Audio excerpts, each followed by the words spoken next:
This is the story of a man who turned a $300,000 loan into a $20 billion fortune. And then, one November night, watched almost all of it nearly slip through his fingers inside a hotel he partly owned. Before we start, I want to ask you something. If everything you've built could be taken from you in one night, would there be anything left standing? Drop a comment and tell me. And if you like true stories about power, money, and the lessons hiding underneath them, subscribe because there's more coming every week. In 1955, in Riyadh, a boy named Waleed bin Talal was born into a family most people could only dream of. His grandfather was the king who founded Saudi Arabia. His father was a prince and a government minister. On paper, his life should have been easy. It wasn't.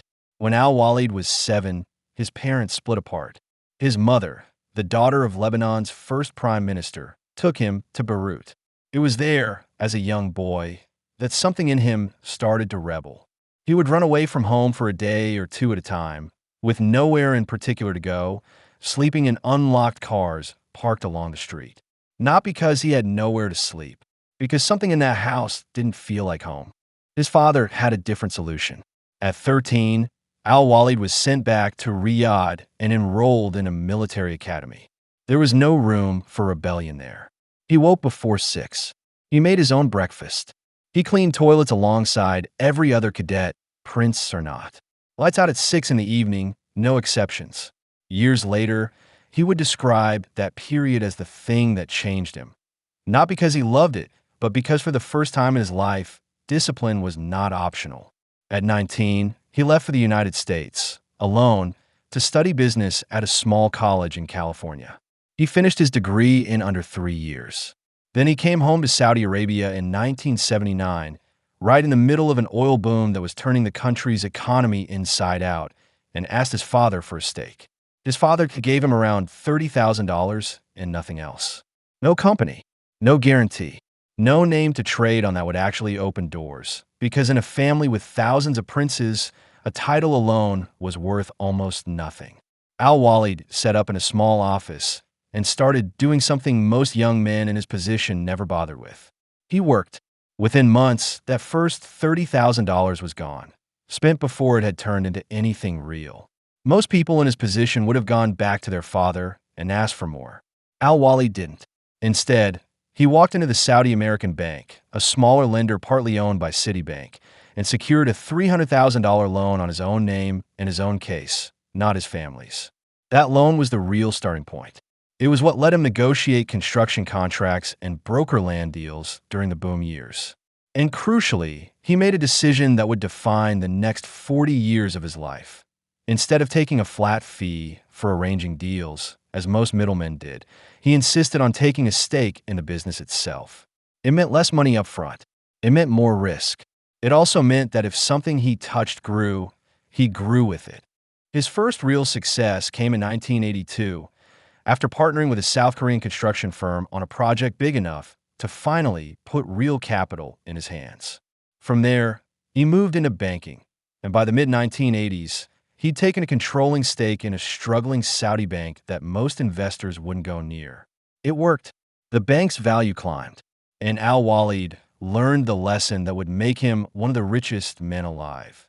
The biggest returns are never sitting in the businesses everyone already believes in. They're sitting in the ones everyone else is too afraid to touch. Then, in 1991, he made the bet that put his name on the world map. Citibank, one of the largest banks in America, was in serious trouble. Bad loans, falling stock, analysts openly calling it a sinking ship. The Kuwaiti government, one of its biggest potential rescuers, was too consumed by the Gulf War to even consider it. Wall Street largely looked away. Into that fear walked a 35-year-old Saudi prince that most American bankers had never heard of, offering to inject hundreds of millions of dollars when almost nobody else would. Citibank's own executives were so unsure who he was that they sent people to Riyadh just to confirm he was serious. He ended up holding nearly 15% of the bank. Within a few years, that stake alone had roughly doubled in value, and Waleed bin Talal went from a regional businessman to an international name. He didn't stop there.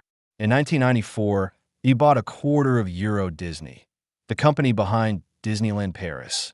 At the exact moment, it was hemorrhaging money, and everyone assumed the park was a failed experiment. He poured in more capital to help build a convention center nearby. The park turned around. He doubled his money again. He bought into the Plaza Hotel in New York. He bought the George V in Paris and spent a fortune restoring it. He took a stake in Apple in 1997, back when the company was so close to collapse that even Steve Jobs was cutting deals just to survive. He bought into News Corp, Motorola, Fairmont, and later Twitter years before most people had even signed up for an account. The pattern every single time was the same. He walked toward whatever everyone else was walking away from. And more often than not, he walked out richer than he went in. By 2017, Forbes was ranking him among the 10 richest people on the planet, with a fortune estimated near $40 billion. He owned pieces of some of the most recognizable names in business. Time magazine had called him one of the 100 most influential people in the world. Journalists nicknamed him the Warren Buffett of the Arab world. From a $300,000 loan and a small office in Riyadh, he had built something that reached almost every continent on Earth. And then came the 4th of November, 2017. That night, Waleed checked into the Riyadh Ritz-Carlton, a hotel his own company partly owned, the way he had many times before. Except this time, armed guards were waiting inside. Along with him, roughly 200 other Saudi princes, ministers, and prominent businessmen were detained that same night, on the orders of the newly empowered crown prince, as part of what the government called an anti-corruption sweep. No formal charges were made public. No evidence was produced. Many outside observers concluded the real goal wasn't corruption at all, but consolidating power by neutralizing anyone wealthy or connected enough to be a rival. For weeks, the hotel that had once hosted world leaders and celebrities became something closer to a holding facility for the country's elite. The chandeliers stayed lit. The marble stayed polished. But the men inside were cut off from their staff, their companies, and the outside world, with the understanding that walking back out required a negotiation none of them had ever had to have before. According to reports at the time, the Saudi government was seeking a settlement of around $6 billion from Waleed alone in exchange for his release, reportedly one of the largest figures demanded from any single detainee. Other prominent men reportedly settled for a fraction of that amount and walked free sooner. Waleed did not. He stayed in that hotel for close to 3 months, almost 90 days, in the same building where guests usually leave after a weekend. For a man who had spent 4 decades building an empire out of nerve, timing, and negotiation from a position of strength, there was, for the first time, no strength left to negotiate from. Just a room, a closed door, and a number someone else had decided on. He was finally released in late January 2018. The exact terms of the deal were never made fully public, though reporting at the time pointed to a settlement in the billions. Waleed later denied any wrongdoing publicly and said the matter had been resolved through an agreement with the Saudi state. Whatever was actually said behind those closed doors, one thing became very hard to ignore. The richest and sharpest investor in the Arab world had just been shown, in the most expensive way possible, that a fortune built entirely on things outside yourself could be reached by anyone with enough power to reach in and take it. Here's what's easy to miss in a story like this.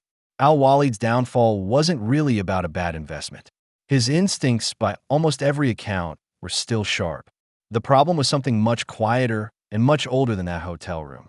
For nearly 40 years, he had built outward. More holdings, more deals, more headlines calling him a genius, and never once had to seriously ask what would be left of him if all of it were taken away at once. Nobody in his position ever has to ask that question, until one day, without warning, somebody makes them. And that's really the center of this story, because most of us are living out a smaller version of the exact same thing. We build our sense of who we are around a job that can lay us off, a relationship that can walk away, a bank balance that can vanish in one bad year, a reputation that a single headline can unravel. In the good years, we rarely stop to ask what would still be standing without it. We just assume the good years will keep arriving on schedule. Waleed walked out of that hotel in January 2018 with significantly less money than he'd walked in with. but by most accounts, not with less resolve. He went straight back to running Kingdom Holding. He kept his stake in Twitter, later becoming one of its largest shareholders alongside Elon Musk when the company was bought and rebranded into X. Reports since suggest he's continued investing the same way he always did, chasing distressed assets and unpopular bets, from struggling companies to, more recently, artificial intelligence ventures most others were still hesitant about. The empire had been touched, badly, but the man who knew how to build an empire in the first place, a boy who once slept in cars just to prove something to himself, who learned discipline scrubbing floors at a military academy, who turned a $300,000 loan into banks and theme parks everyone else had given up on. That part of him was never something anyone could hold in a hotel room. That's the part worth sitting with tonight. Assets can be frozen. Fortunes can be negotiated down in a closed-door meeting. Titles can be stripped in a single afternoon by someone more powerful than you. But the thing that actually built the fortune, the judgment, the discipline, the willingness to walk toward what everyone else was running from, that thing doesn't live in a bank account. Nobody can summon it into a hotel room and ask it to sign itself over. So here's the moral of Al-Waleed bin Talal's story. It isn't never trust anyone with power over you, and it isn't never get rich enough to become a target. It's simpler than that, and it applies whether you have $300 or $300 million. Build things. Build as big as you're able to. Just don't confuse what you have with who you are, because only one of those two things can ever be taken from you overnight. The other one is the reason you were able to build it in the first place, and it's the same thing that lets you build it again. If this story made you think differently about what you're really building your life on, tell me in the comments. And if you want more true stories like this one, about power, money, and the lessons that come attached to both, subscribe because next week's story might be the one you needed to hear.